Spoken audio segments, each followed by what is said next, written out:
Our favorite is the Cadillac ETC. Cadillac ETC.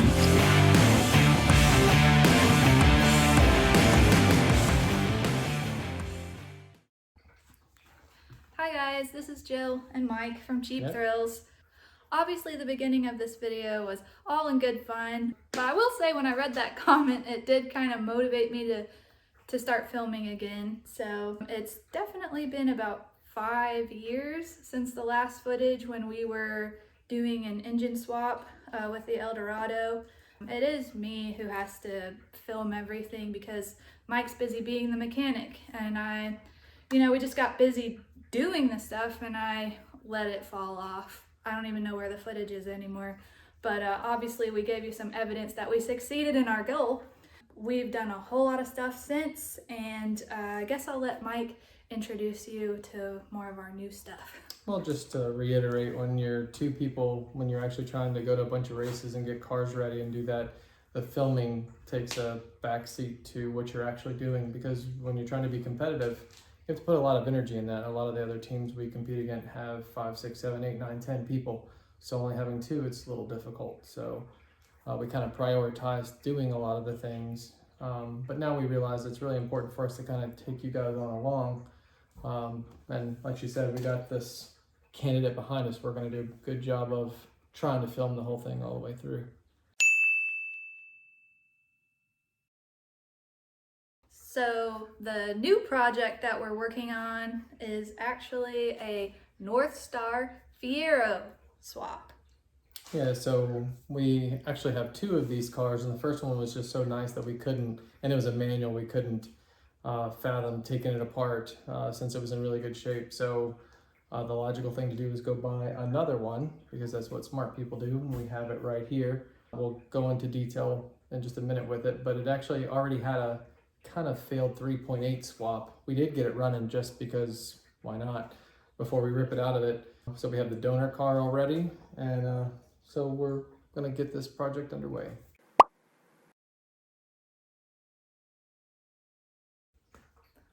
So I'm sure you're wondering why we're putting the NORTHSTAR in here, because why not, right? The engine that was in it, or the factory engines, only make about 140 horsepower. And we actually like the way V8 sound, drive, everything about them. The biggest reason, I believe, is really because I know them. I can get them cheap. I can source parts. We can put things together really for minimal amount of money, and the performance you get out of it, while not great by today's standards of 4, 5, 6, 700 horsepower, they make a solid 300 horsepower, and you just really can't beat that. So our MO is Cadillacs, NORTHSTARs, and everything. We have Eldorados and XLRs and STSs, so a Pontiac's a little bit out of our norm, so the only way we can make it ours is by putting the Cadillac V8 in it. And aren't we kind of on a mission to prove NORTHSTARs don't suck? Yeah, as if we haven't proved that already. I think I said that in the last video, so. Yeah.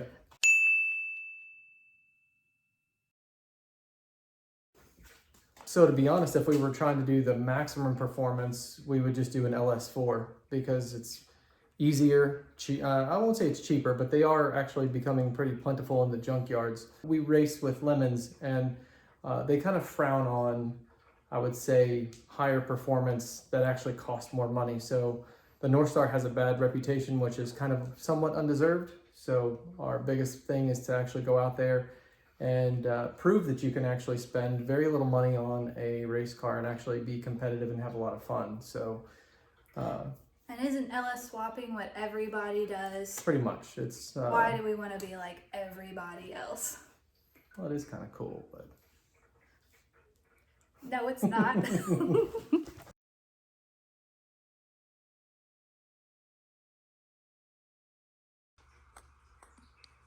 So this is our 1986 Pontiac Fiero that we picked up from a good old boy in somewhere, and I don't remember where we got it from. Tennessee, Kentucky? I think it was Somewhere.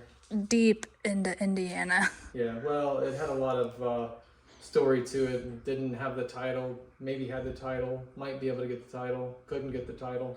So long story short, we didn't get it, but we don't need it, so it doesn't really matter. I'm sure we'll give this thing a code name because we always do. All of our cars gets names. So if you can think of a nice name for this fine machinery, let us know.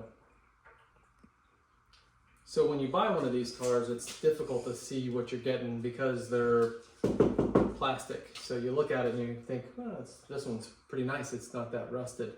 Well, you actually have to do a lot of digging around to see, kind of looking up underneath the body panels, that sort of thing, to see actually if the chassis is good, if there's any major rust anywhere. So we got really lucky on this one that you kind of look around at it while you're buying it, but until you start pulling things apart, you don't really know what you have.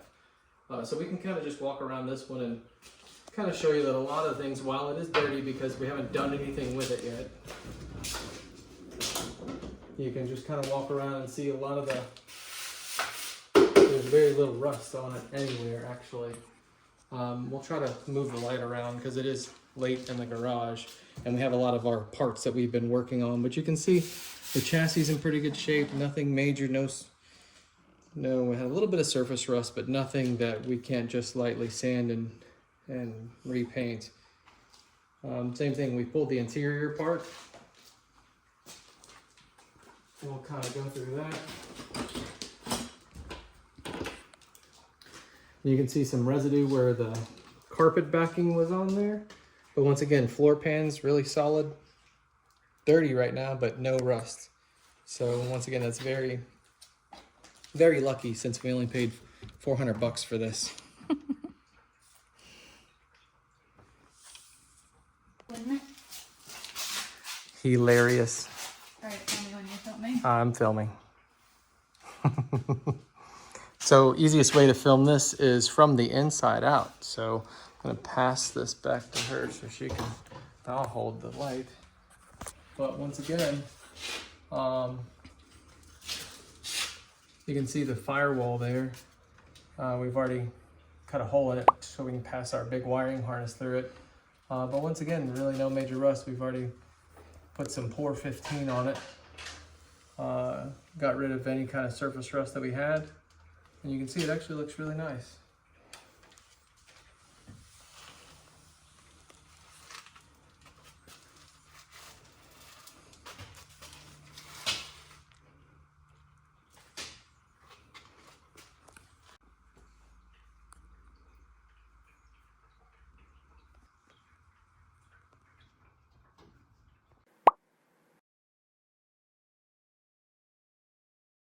So the only rust we've been able to find on the entire car, this is normally just a hole that's gotten a little bit bigger just like that, but so it's not going to really affect us that bad.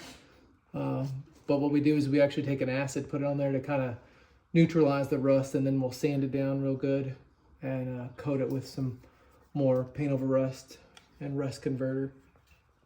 But otherwise, we've been cleaning all this up, checking the chassis, looks really good. We did struggle a little bit getting we had to weld the nut on the inside of the frame here that holds the cradle up.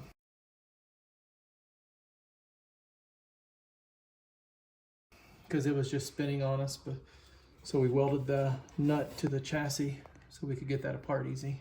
Famously hard to get apart after 40 years. Exactly. But for a 40-year-old car, it's actually pretty amazing. Well done, GM. Yeah, this is when they used to dip the whole chassis in the acid bath and the... In the factory? Yep. The body then goes through an ELPO dip where we completely submerge the body in a corrosive protective paint that provides an excellent protection.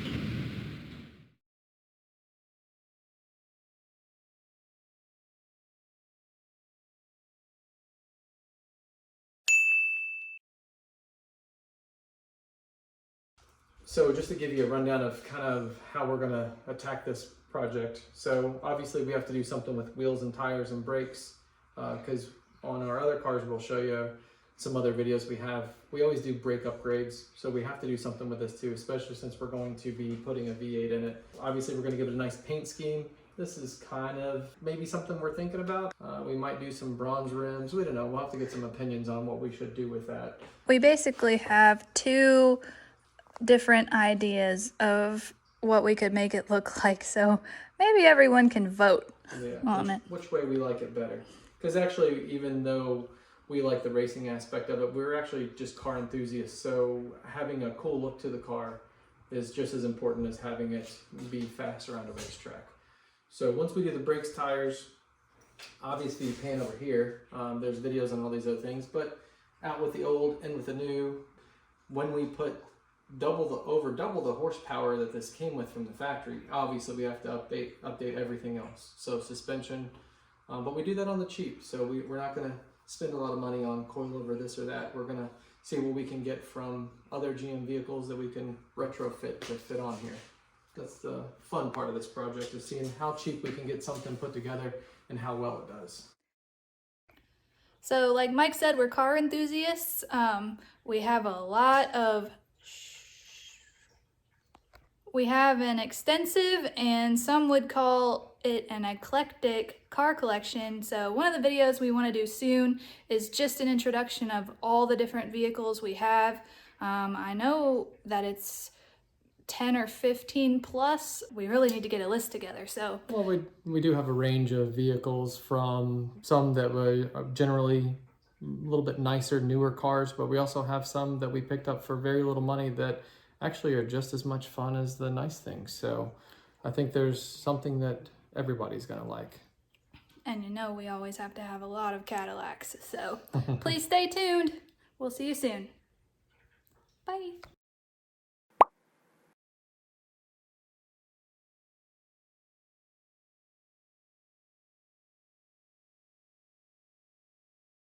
Here you coming.